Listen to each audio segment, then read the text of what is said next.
Every time you hit a new level, your brain moves the target.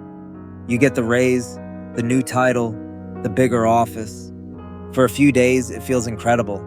Then it quietly becomes normal. It's not that you haven't gone far enough. Reaching that goal is exactly what pushes the next one further out of reach. So why does success keep doing this to you? Psychologists call this hedonic adaptation. It's the idea that your sense of satisfaction keeps returning to a kind of resting point, no matter what happens around it. Research suggests we adjust to almost any new circumstance, good or bad, faster than we expect. A bigger paycheck becomes routine within weeks. A better title stops feeling special the moment it's just your job title. This isn't a personal flaw, and it isn't a motivation problem. It may simply be how attention works under pressure. Constantly comparing your life against one fixed high point would be exhausting to sustain. So instead, the resting point itself shifts. The new normal quietly absorbs the win, and the feeling of enough moves right along with it. Think about the last raise you actually received. For the first week, you probably checked your account more than usual, maybe even more than you'd admit. Within a month, that number stopped feeling like a raise at all. It just became your salary again, the same way rent or groceries are just numbers now. One useful way to think about this: your brain isn't measuring your life against where you started out.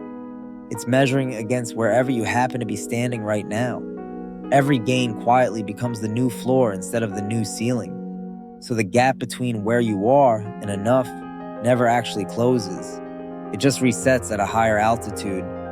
This is exactly why people tend to blame themselves at this point. They assume something is wrong with them for feeling flat after finally getting what they wanted for years.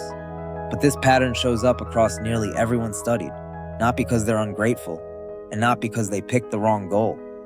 It's closer to a built-in setting than a personal failure. For over a decade, one widely cited study claimed happiness stops rising once household income passes around $75,000 a year. It became one of the most repeated numbers in personal finance content. But when the original researcher teamed up with another scientist to revisit that finding more recently, the full picture turned out to be more complicated than the headline ever suggested.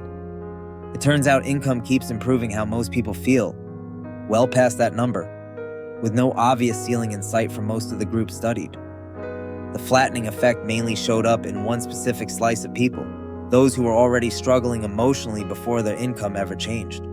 For them, more money helped, but only up to a point. In other words, money can genuinely help most people feel better. It was just never the actual finish line problem researchers first assumed it to be. The target keeps moving because satisfaction was never really about the specific number on your paycheck or your title. It's about a gap your mind keeps quietly recreating, no matter how far you actually climb. That gap doesn't close by climbing faster toward the next level. It softens, at least partly, when you stop measuring your entire sense of enough against whatever comes next on the ladder. None of this makes ambition pointless, and it doesn't mean you should stop trying to grow. It simply means the finish line was never designed to hold still on its own. Once you see that clearly, chasing the next level starts to feel a little less exhausting, even if the climbing continues. And that raises a stranger question worth sitting with. How much of this gap is actually about you versus about everyone around you that you're quietly comparing yourself to without noticing? That's next.